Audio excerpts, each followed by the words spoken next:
నమస్తే, నేను మీ సతీష్. సుప్రీంలో సస్పెన్స్, అవినాష్ కు టెన్షన్. ఏదైతే 2019 ఎన్నికల్లో సంచలనంగా మారినటువంటి వైఎస్ వివేకానందరెడ్డి హత్య కేసు, మరి గడిచిన 6 ఏళ్లుగా ఈ కేసుకు సంబంధించినటువంటి దర్యాప్తు ఒక జీడి పాకం సాగినట్లుగా ఎలా సాగుతా ఉందో అందరికీ తెలిసిందే. మరి ముఖ్యంగా చూస్తే గడిచిన 5 ఏళ్లు అధికారంలో ఉన్నటువంటి జగన్మోహన్ రెడ్డి మరి ఈ కేసు దర్యాప్తు అనేటువంటిది సిబిఐ సజావుగా చేసుకునేటువంటి పరిస్థితులు లేకుండా ఎలా తన చేతిలో ఉన్నటువంటి అధికారం మొత్తాన్ని వినియోగించారు అనేటువంటి విమర్శలు కూడా మనం విన్నాం. విమర్శలే కాదు, దానికి సంబంధించినటువంటి కొన్ని సాక్ష్యాలు కూడా మనం చెప్పుకోవచ్చు. ఉదాహరణగా ఏదైతే కర్నూలులో మరి అవినాష్ రెడ్డిని విచారణకు పిలవడానికి నోటీసులు ఇవ్వడానికో లేదా ఆయన అరెస్ట్ చేయడానికో సిబిఐ అధికారులు, దేశంలోనే ఒక అత్యున్నతమైనటువంటి దర్యాప్తు సంస్థ సిబిఐ, మరి కర్నూలుకి వెళ్తే రోడ్ అవతల హాస్పిటల్లో అవినాష్ రెడ్డి, రోడ్ అవతల సిబిఐ అధికారులు ఉండి 3 రోజుల పాటు అక్కడే ఉండి అవినాష్ రెడ్డిని అరెస్టు చేయలేనటువంటి పరిస్థితులు మనం చూసాం. కారణం ఏమిటి అంటే ఆ మధ్యలో రోడ్డు పైన వైసీపీ గూండాలు పెద్ద ఎత్తున మోహరించి సిబిఐ అధికారులని రోడ్ అవతల నుంచి రోడ్ అవతల ఉన్నటువంటి హాస్పిటల్లో అవినాష్ రెడ్డిని కలిసేందుకు కూడా వెళ్ళనియలేదు. మరి అదే సందర్భంలో రాష్ట్ర పోలీసులు, అందులోనూ ఆ జిల్లా ఎస్పీ, ఒక ఐపీఎస్ అధికారి, మరి సిబిఐ అధికారులు ఇదిగో మేము ఈ రకంగా అవినాష్ రెడ్డి గారిని ఆయనకు నోటీసులు ఇవ్వాలి, ఆయన అదుపులోకి తీసుకోవాలి, ఆయన అరెస్ట్ చేయాలి అని చెప్పేసి జిల్లా ఎస్పీని వాళ్ళు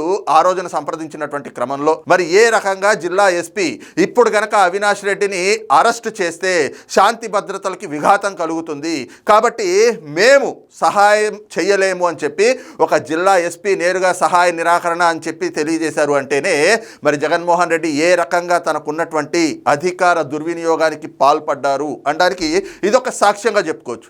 అంతేకాకుండా ఈ కేసును దర్యాప్తు చేస్తున్నటువంటి రామ్ సింగ్, సిబిఐ ఎస్పీగా ఆనాటి విచారణాధికారిగా ఉన్నటువంటి వ్యక్తి, ఆయన పైనే కేసులు పెట్టించారు అనంటే మరి ఒక రాష్ట్ర పోలీసులు, రాష్ట్ర ప్రభుత్వం ఒక సిబిఐ ఎస్పీ పైన, ఒక విచారణాధికారిగా ఉన్నటువంటి వ్యక్తి పైన ఒక high profile case, murder case, అది కూడా దాన్ని ఇన్వెస్టిగేట్ చేస్తున్నటువంటి అధికారి పైనే కేసులు పెట్టించింది రాష్ట్ర ప్రభుత్వం, రాష్ట్ర పోలీసులు అని అంటేనే ఏ రకంగా మరి ఈ కేసులో పురోగతి రాకూడదనో లేదంటే కనుక ఈ కేసు దర్యాప్తు సజావుగా సాగకూడదని చెప్పి అధికార దుర్వినియోగానికి పాల్పడ్డారు అనడానికి కూడా ఇదొక సాక్ష్యంగా చెప్పుకోవచ్చు. ఇక అదే సమయంలో చూస్తే గడిచిన 6 ఏళ్లుగా కూడా తన తండ్రి చావు కారకులు ఎవరు, అసలు ఆ హత్య వెనకాతల సూత్రధారులు ఎవరు, పాత్రధారులు ఎవరు అని చెప్పేసి మొదటి నుంచి కూడా ఒంటరి పోరాటం చేస్తున్నటువంటి వ్యక్తి వైఎస్ వివేకానందరెడ్డి గారు కుమార్తె సునీతా రెడ్డి గారు. మరి ఆవిడ పోరాటాన్ని కూడా ఏదో రకంగా అణగతొక్కాలి అని చెప్పి ఆవిడ పైన, ఆవిడ భర్త పైన కూడా కేసులు పెట్టించినటువంటి వైనం, మరి ఆ ఘనత కూడా జగన్మోహన్ రెడ్డికే దక్కుతుంది. కారణం ఏమిటి అంటే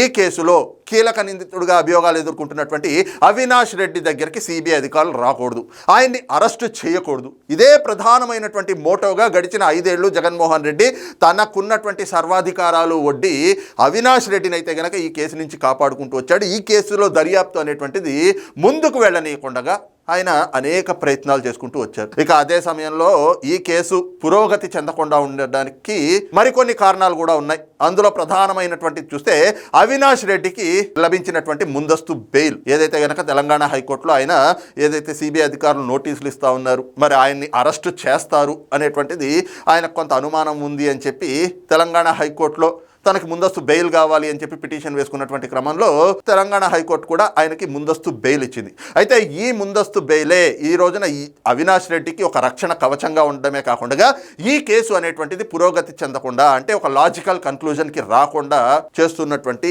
అంశాల్లో అదొక ప్రధానమైనటువంటి అంశంగా కనిపిస్తూ ఉంది. అయితే జగన్మోహన్ రెడ్డి అధికారంలో ఉన్నప్పుడు సర్వాధికారాలు ఉన్నాయి కాబట్టి ఏదో రకంగా అందరూ తప్పించుకున్నారు. అయితే ఇప్పుడు ప్రభుత్వం మారింది కదా, మరి కూటమి ప్రభుత్వం వచ్చిన తర్వాత అయినా సరే ఈ కేసు ఒక లాజికల్ కన్క్లూజన్కి వస్తుంది. మరి సునీతా రెడ్డి గారు గడిచిన 6 ఏళ్లుగా చేస్తున్నటువంటి ఈ పోరాటానికి ఒక ఫలితం ఆవిడకి లభిస్తుంది, ఒక సమాధానం ఆవిడకి దొరుకుతుంది అని చెప్పి అంతా భావించారు. 1.5 ఏళ్ల కావస్తా ఉంది, దానిపైన కూడా పెద్ద ఎత్తున విమర్శలు ఉన్నాయి. కాకపోతే ఏమిటి అంటే అప్పటికే ఈ కేసు అనేటువంటిది సిబిఐ చేతిలో ఉంది. అయినా కూడా రాష్ట్ర ప్రభుత్వం ఈ కేసులో ఇంప్లీడ్ అవుతామని చెప్పి సుప్రీంకోర్టులో కూడా ఒక పిటిషన్ వేసినటువంటి పరిస్థితి. అయితే ఈ పిటిషన్ కంటే ముందే సునీతా రెడ్డి గారు ముందుగా అవినాష్ రెడ్డికి ఇచ్చినటువంటి ముందస్తు బెయిల్ ఏదైతే ఉందో దాన్ని రద్దు చేయాలి అని చెప్పి, అలాగే ఈ కేసులో మిగతా నిందితులు ఎవరైతే ఉన్నారో సహనిందితులుగా ఉన్నటువంటి వ్యక్తులు వాళ్ళందరికీ కూడా లభించినటువంటి బెయిల్ ఏదైతే ఉందో ఆ బెయిల్ కూడా రద్దు చేయాలి అని చెప్పి ఆవిడ ఒక పిటిషన్ దాఖలు చేశారు. అదే సమయంలో సిబిఐ కూడా అవినాష్ రెడ్డికి ఏదైతే ముందస్తు బెయిల్ లభించిందో ఆ ముందస్తు బెయిల్ని రద్దు చేయాలి అని చెప్పి సిబిఐ వాళ్ళు కూడా ఒక పిటిషన్ దాఖలు చేసినటువంటి పరిస్థితి. అయితే వీటిపైన ఇటీవల సుప్రీంకోర్టులో ఈ పిటిషన్లు అనేటువంటిది విచారణకు కూడా వచ్చినాయి. ప్రధానంగా సిబిఐ వేసినటువంటి పిటిషన్ ఏదైతే ఉందో ఆ పిటిషన్ విచారణకు వచ్చింది.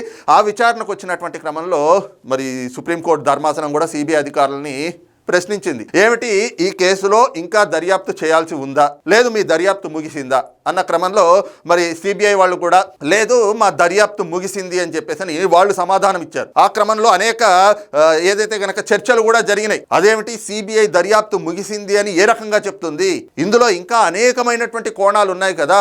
ఒకవైపున అజయ్ కల్లం రెడ్డి ఆయన ఇచ్చినటువంటి వాంగ్మూలం ఆధారంగా జగన్మోహన్ రెడ్డిని పిలవాలి, ఆయన విచారించాలి. అసలు అవినాష్ రెడ్డిని అరెస్టు చేశాము అని చెప్తారు కానీ ఆ అరెస్ట్ పేపర్లకే పరిమితమైంది. కానీ అసలు ఈ హత్య వెనకాతల ఓవరాల్ మోటో ఏమిటి, కుట్రకోణం ఏమిటి, సూత్రధారులు ఎవరు, పాత్రధారులు ఎవరు, ఇవేమీ కూడా ఇంకా బయటకి రాలేదు కదా. ఇవేమీ ఇంకా నిగ్గు తేల్చలేదు కదా. మరి ఇవేమీ తేల్చకుండగానే సిబిఐ మా దర్యాప్తు ముగిసింది అని చెప్పేసి సుప్రీంకోర్టుకి చెప్పింది అంటే దీన్ని ఏ రకంగా చూడాలి అనేటువంటి విమర్శలు కూడా వచ్చినటువంటి పరిస్థితి. దానిపైన పెద్ద ఎత్తున చర్చలు కూడా జరిగినాయి. అనేక ఛానళ్లలో చర్చా వేదికలు పెట్టి మరి చర్చించినటువంటి పరిస్థితులు మనం చూసాం. అయితే ఆ తర్వాత సిబిఐ చెప్పినటువంటి అంశం కూడా పూర్తిగా బయటకు వచ్చింది. అదేమిటి అంటే సుప్రీంకోర్టు ఒక గడువు విధించింది సిబిఐకి. ఇదిగో ఈ గడువు, ఇంత కాల పరిమితి, ఈ కాల పరిమితి లోపలే మీరు మీ దర్యాప్తును పూర్తి చేయాలి అని చెప్పి మీరు మాకు ఒక పరిమితిని విధించారు. కాబట్టి ఈ పరిమితి లోపల మేము చేసిన దాంతో దర్యాప్తు ముగిసింది అని చెప్పాము. కాబట్టి మాకు నివేదిక ఏదైతే సుప్రీంకోర్టుకి సమర్పించమన్నారో ఆ నివేదిక కూడా మీకు సమర్పిస్తా ఉన్నాం. మీరు దీన్ని పరిశీలించి ఇంకేమైనా కూడా దర్యాప్తు చేయాలి అని చెప్పి కనుక మీరు ఆదేశించినట్లయితే ఆ కోణంలో కూడా మేము దర్యాప్తు చేస్తాము అని చెప్పేసి సిబిఐ ధర్మాసనానికి చెప్పింది. మరి అదే క్రమంలో ధర్మాసనం కూడా ఏదైతే సునీతారెడ్డి గారు వేసినటువంటి పిటిషన్లు సిబిఐ కేవలం 60% మాత్రమే దర్యాప్తు చేసింది, ఇంకా 40% దర్యాప్తు చేయాల్సింది ఇంకా బాకీ ఉంది. కాబట్టి సిబిఐని ఈ కేసులో పూర్తిగా దర్యాప్తు చేసే దిశగా కూడా ఆదేశాలు ఇవ్వాలి అంటూ సునీతారెడ్డి గారు వేసినటువంటి పిటిషన్, దాంతోపాటుగా అవినాష్ రెడ్డికి లభించినటువంటి ముందస్తు బెయిల్ రద్దు చేయడంతో పాటు ఈ కేసులో ఉన్నటువంటి మిగతా నిందితులందరికీ కూడా వాళ్ళ బెయిల్ కూడా రద్దు చేయాలి. కారణం ఏమిటి అంటే వాళ్ళు బయట ఉంటే సాక్షులను ప్రభావితం చేస్తా ఉన్నారు, సాక్ష్యాలను తారుమారు చేస్తా ఉన్నారు, సాక్షులుగా ఉన్నటువంటి వ్యక్తులు అప్రూవర్లుగా మారినటువంటి దస్తగిరి లాంటి వాళ్ళపైన దాడులు చేసి భయపెట్టి ప్రలోభాలకు గురి చేసి ఏదో రకంగా సాక్ష్యాలని తారుమారు చేయాలి అనేటువంటి ప్రయత్నాలు చేస్తూ ఉన్నారు. ఇంకోవైపున చూస్తే ఈ కేసులో కీలకమైనటువంటి సాక్షులుగా ఉన్నటువంటి వ్యక్తులు ఒక్కొక్కరిగా కూడా మృతి చెందుతా ఉన్నారు. కాబట్టి ఈ కేసు సజావుగా దర్యాప్తు జరిగి దీంట్లో తమకు న్యాయం జరగాలన్నా, ఈ కేసు ఒక లాజికల్ కన్క్లూజన్కి రావాలన్నా అవినాష్ రెడ్డితో పాటు మిగతా వాళ్ళకి ఇచ్చినటువంటి బెయిళ్లన్నీ రద్దు చేయాలి అని చెప్పి ఆవిడేసినటువంటి పిటిషన్. దీనిపైన కూడా మరి సుప్రీంకోర్టు ధర్మాసనం సిబిఐని అడిగింది, ఏమిటి అవినాష్ రెడ్డికి లభించినటువంటి ముందస్తు బెయిల్ రద్దు చేయాలా, ఏమిటి మీరేం చెప్తారు అని అంటే సిబిఐ అధికారులు కూడా అవినాష్ రెడ్డి బయట ఉంటే లేదా నిందితులు ఎవరైతే ఉన్నారో వీళ్ళంతా బయట ఉంటే సాక్షులను భయపెడతా ఉన్నారు, వాళ్ళని భయపెట్టేటువంటి ప్రమాదం పొంచి ఉంది, సాక్ష్యాలను కూడా తారుమారు చేసేటువంటి ప్రమాదం పొంచి ఉంది, కాబట్టి వాళ్ళకి ఇచ్చినటువంటి రిలీఫ్ని రద్దు చేయాలి అని చెప్పేసి వాళ్ళు కూడా చెప్పారు.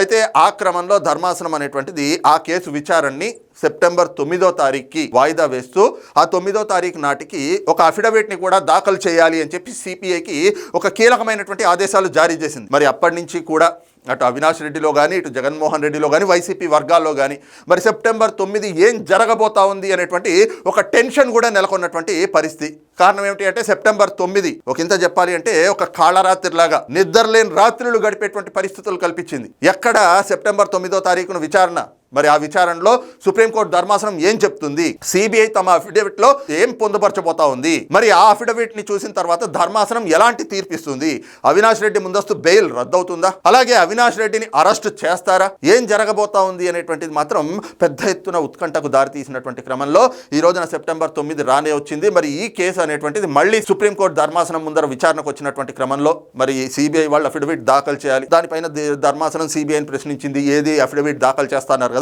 అఫిడవిట్ ఏది అని. అయితే సొలిసిటర్ జనరల్ మరి ఏదైతే కనుక సిబిఐ తరఫున ఉన్నటువంటి సొలిసిటర్ జనరల్ ఆయన మాత్రం అఫిడవిట్ దాఖలుకి మరికొంత సమయం కావాలి అంటే ఎంత సమయం కావాలి, ఇంకొక వారం రోజుల సమయం కావాల్సి ఉంటుంది. ఈ లోపల అఫిడవిట్ని కూడా పూర్తి స్థాయిలో రూపొందించి అఫిడవిట్ని దాఖలు చేస్తాము అని చెప్పేసి ఆయన చెప్పినటువంటి క్రమంలో మరి ఈ కేసు వచ్చే 16వ తారీఖుకి సుప్రీంకోర్టు ధర్మాసనం కూడా వాయిదా వేసినటువంటి పరిస్థితి. అయితే సెప్టెంబర్ 9వ తారీఖున వైసీపీకి ఒక కాళరాత్రిగా మారబోతా ఉంది అన్నటువంటి పెద్ద ఎత్తున చర్చలు జరుగుతున్నటువంటి క్రమంలో ఈ రోజున మరి సుప్రీంలో ఏం జరగబోతా ఉంది అనేటువంటిది అంత ఆసక్తికరంగా తీవ్ర ఉత్కంఠకు దారితీసినటువంటి క్రమంలో ఇంకా వైఎస్ వివేకానందరెడ్డి హత్య కేసులో మాత్రం సుప్రీంకోర్టులో సస్పెన్స్ వీడలేదు. మరి ఈ రోజు చోటు చేసుకున్నటువంటి పరిణామం ఈ వాయిదా అనేటువంటిది మాత్రం అవినాష్ రెడ్డిలో మరింత టెన్షన్ని పెంచుతున్నటువంటి పరిణామంగానే కనిపిస్తూ ఉంది.